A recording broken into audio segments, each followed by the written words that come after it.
Bruce Kittle here with Hidden Pearls Podcast. I am at the Second Harvest Silicon Valley warehouse with Alicia Ruiz.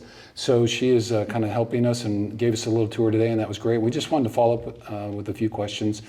So Alicia, you work with fundraising, right? Why don't you explain your position? Yeah. And then give us just a little brief overview of Second Harvest, and we'll kind of go from there. Yeah, absolutely. I've been with Second Harvest for a year and a half now, and I usually work with our corporate partners on corporate donations, grants, getting employees into volunteer, but really just love connecting and creating relationships that benefit our community overall. Second Harvest of Silicon Valley covers 2 counties, San Mateo County, Santa Clara County, and currently we're feeding around 450,000 clients every month, which is roughly around 12 million pounds of food coming out of our warehouses every month. Okay, so let's just say that again. So around 450,000 meals per month? 450,000 clients. Clients, okay, got it. Clients every month. Okay, and then how many pounds? About 12 million pounds of food. 12 million pounds of food a month, okay. Yeah. All right, so I know there's a lot of logistics and all those kind of things. Tell us a little bit maybe about your budget, fundraising, and how many volunteers and that kind of stuff, just the nature of the operation. It blows my mind every time I come into our warehouses and look what's going on and the coordination that has to take place. So prior to COVID, we were seeing about 25,000 volunteers in here every month, or not every month, but within the year. Some were repeat, some were first-time volunteers. But we're looking at around a budget for this coming year around 86 million to make sure all of our clients are being fed, operations are running smoothly, our trucks are operating, and our staff is taken care of. Right.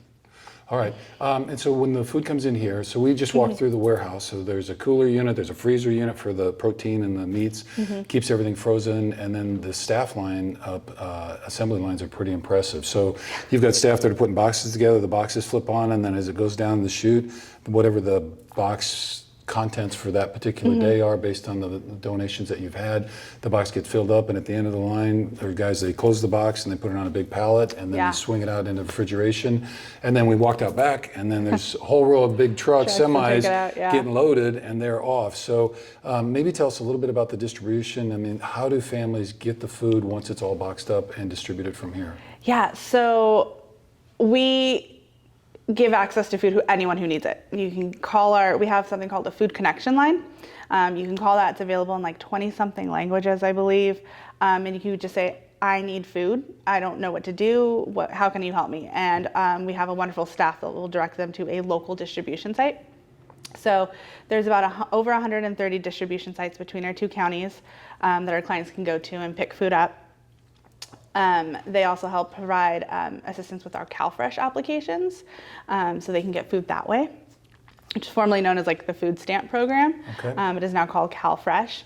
Our food here at the warehouse, as you saw, it is really important for us that our clients are getting not just food, but healthy, nutritious food. Yep. So every client gets about $250 of groceries every time they come to visit us.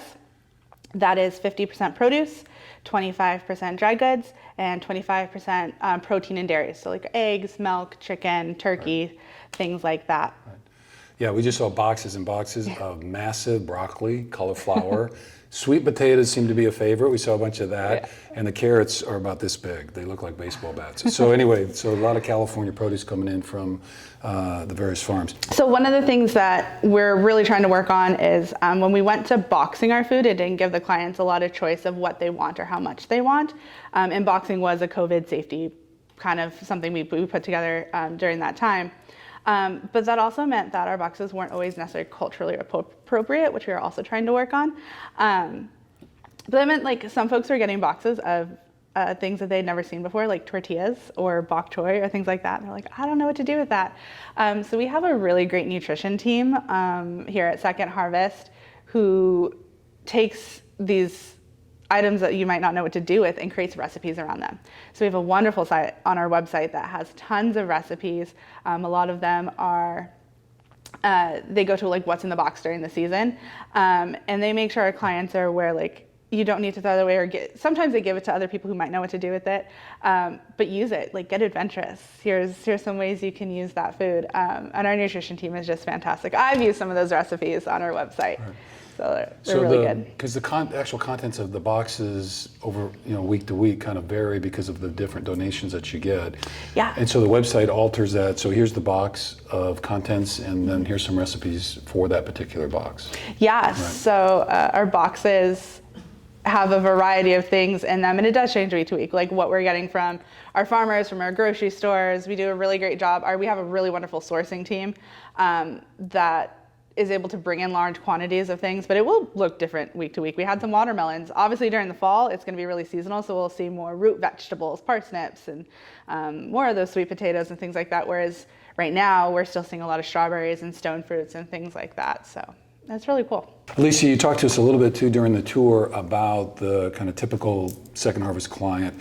Can you say a little bit more about what the qualifications are for getting food, and then kind of from the surveys and data that you guys have collected, who is the typical kind of client that gets food from Second Harvest? Yeah, so there are no qualifications to receive food from Second Harvest. It is, if you need food, we're going to provide it to you. The pandemic really kind of created this gap. It widened the gap between our underserved community and those who might have been able to keep working. So a lot of our clients are those who have jobs and who are paying rent, but even with that job can't afford basic items like food, are barely struggling to pay their rent because minimum wage just isn't enough. The Bay Area and Silicon Valley is very unique that way with our clients. They just need a little extra help. They have set bills that they have to pay for their phone or their car or gas, and food tends to be at the bottom of that budget, and it's kind of like whatever's left over goes to food, which sometimes isn't very much. So we also, during the pandemic, we saw a lot of first-time clients who might have been on that cusp, were able to make things work, but as soon as they lost their job and went into lockdown, then they needed help, and we were there to help. We work with our clients as much as we can. We send out surveys just to see how they're doing and to kind of see how we can best assist them. A survey we sent out recently actually let us know that our clients have $100 or less in savings, which is their safety net. So if another emergency lockdown or anything were to hit, they don't have that safety net to continue to pay rent or bills or other necessities. So our clients are really at the heart of everything that we do here at Second Harvest. We do it for them. Yeah, just a lot of, between COVID and the employment and the expensive way it requires here to live, a lot of fatigue around some of those things, and people really just kind of hanging on the edge. Well, I know you mentioned the volunteers, but if people are watching this, so we're here because through our summer program with Tight End University and the fundraising we did, so that effort raised about $700,000 that went to a variety of charities, including Boys and Girls Clubs. But we took some of that money and were able to make a donation here in Silicon Valley. We're very proud to do that. How would, if other people want to help or support what the efforts of Second Harvest Silicon Valley, what can they do? There's a variety of ways you can help. Obviously, we are in desperate need of volunteers to make sure our food is getting boxed and getting out to our clients, because if we don't have volunteers to do that, then our clients aren't getting fed. So volunteering is huge. Donations are also a really big deal for us because we can use that to source food that we need to serve our clients. So for every dollar donated, we can provide enough food for 2 meals. So your donation actually helped us provide 30,000 meals, which is fantastic. So really it's coming in to volunteer your time, and if you're able to give monetarily, that's really helpful as well. Okay. So we're just trying to highlight food scarcity because it is an issue, and I know in September you have a little thing going on with the Niners coming up, or there was a little program. Why don't you tell us a little bit about that, just so people can be on the lookout for that? Absolutely. So check our social media channels. September is Hunger Action Month, so it's really a chance for us to raise awareness about hunger, not just here in the Bay Area and the Silicon Valley, but across the nation. And we're working with the 49ers to put together some social media posts to raise some of that awareness and to encourage volunteering and donations coming in to our food bank, but also local food banks across the nation. Okay.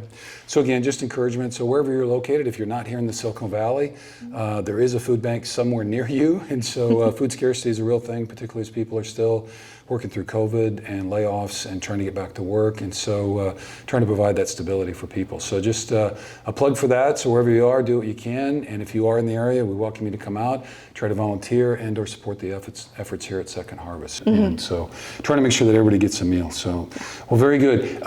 Any final thoughts on Second Harvest that we haven't talked about that you think is important that you want to make sure we know about? Gosh, I think if anybody is watching this, if you need assistance, please don't hesitate to reach out. We understand it's a difficult call to make, but we are here to help. And we want to make sure that you're taken care of. If you're able to volunteer or able to donate, we also really appreciate that.